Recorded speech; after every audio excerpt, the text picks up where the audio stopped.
a part of the community. I need to be a part of it and give back to it and not just take from it. It was pretty moving to be in that chapel for the last time at Christmas. It just puts a new light on, how thankful we should be during this time. The world needs people who live with a perspective of for God, for learning forever.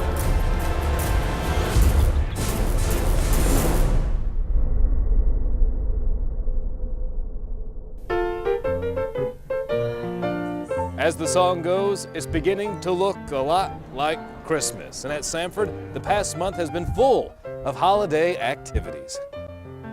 And hello again, everybody, and welcome to another exciting edition of the Samford Chronicle. I'm Brad Radisi, 1999 Samford graduate, and your host. As you can tell, the Christmas spirit is all around the Samford campus, and we're going to start today's Chronicle with a little holiday excitement. A series of concerts hosted by the School of the Arts always highlight the season.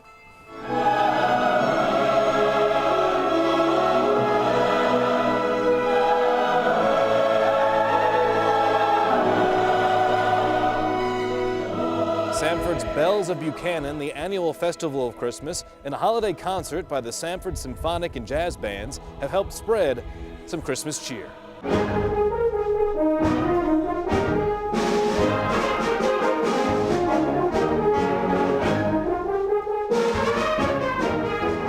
The great thing about the Christmas concert is that everyone knows exactly what we're playing.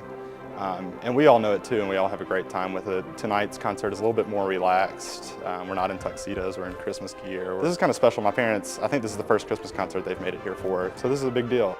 Occasionally, Samford presents the operetta, A Mall and the Night Visitors, as part of the Festival of Christmas. And this year, Birmingham area school children were invited on campus for a special matinee performance of this unique take on the Christmas story.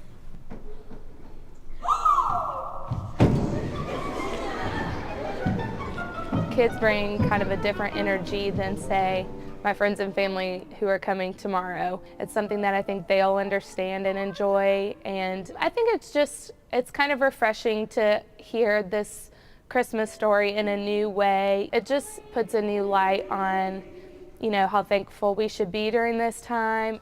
Another highlight of the holidays is the annual Hanging of the Green service in Reed Chapel. An overflow crowd enjoyed music, scripture readings, and narratives about Christmas traditions in this 30th renewal. It was pretty moving to be in that chapel for the last time at Christmas before I head off into the real world, and so it's been quite an honor and it's been a moving experience, but I've loved every single minute of it. Following the service, several hundred bundled up around Centennial Walk for the lighting of the way, a newer Samford holiday tradition.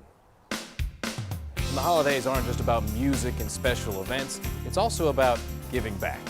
Hundreds of students, employees, and alumni spent the first Saturday in December working throughout Birmingham as part of a special Samford Gives Back Day. I wanted to help out with Samford Gives Back because I'm a junior. I've lived here for 3 years. I consider myself a part of the community, and so who am I just to say that I go to college and just stay here for no reason? I am a part of the community. I need to be a part of it and give back to it and not just take from it. Samford also helped with the annual Home for the Holidays project in conjunction with Habitat for Humanity.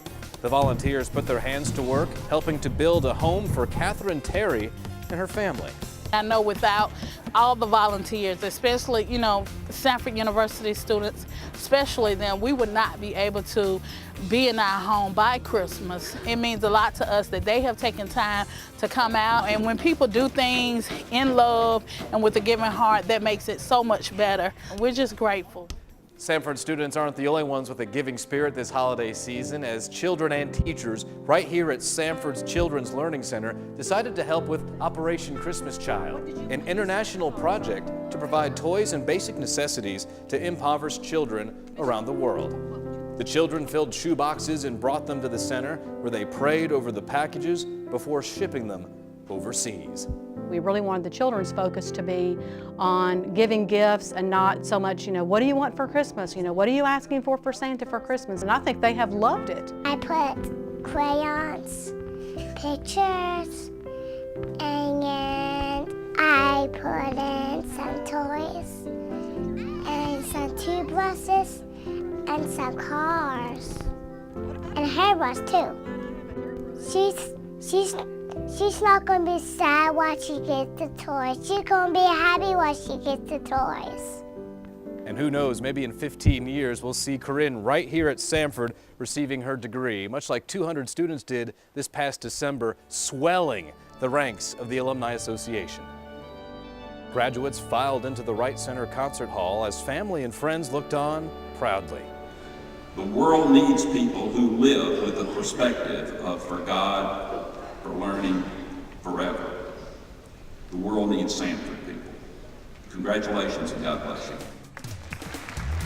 Also this month, Samford's Board of Trustees approved a new master's degree in education, and they also discussed plans of future capital projects here on campus at their regular winter meeting. Now, information about the new degree program, which is designed to meet teacher shortages in some key subject areas, can be found at samford.edu. Meanwhile, Samford's Brock School of Business was recently ranked in the top tier of accredited business schools by U.S. News and World Report. This is the first time for the Brock School to be ranked in the top tier. And also on campus, the basketball season for the men and women are in full swing. In fact, the Samford men, early in the season, won the Auburn University tournament, including their first win in more than 70 years over the Tigers from the Southeastern Conference. Now the Samford women, fresh off their best season in program history, have been picked to win the Southern Conference. They also scored their first victory against an ACC team hosting Clemson and beating them in early December. Now, many in the Samford community have served those in need this holiday season, and this edition's alumni story is no different. 1997 graduate Andrew Jenkins' vision to serve the poor and hurting in Birmingham began 3 years ago. It continues to grow each day and has recently taken new form. The village began in January of 2008. We were working downtown and in a local church and saw needs around us that we weren't meeting as a church. In March 2010, we walked through the former Caraway Hospital really because we needed more space.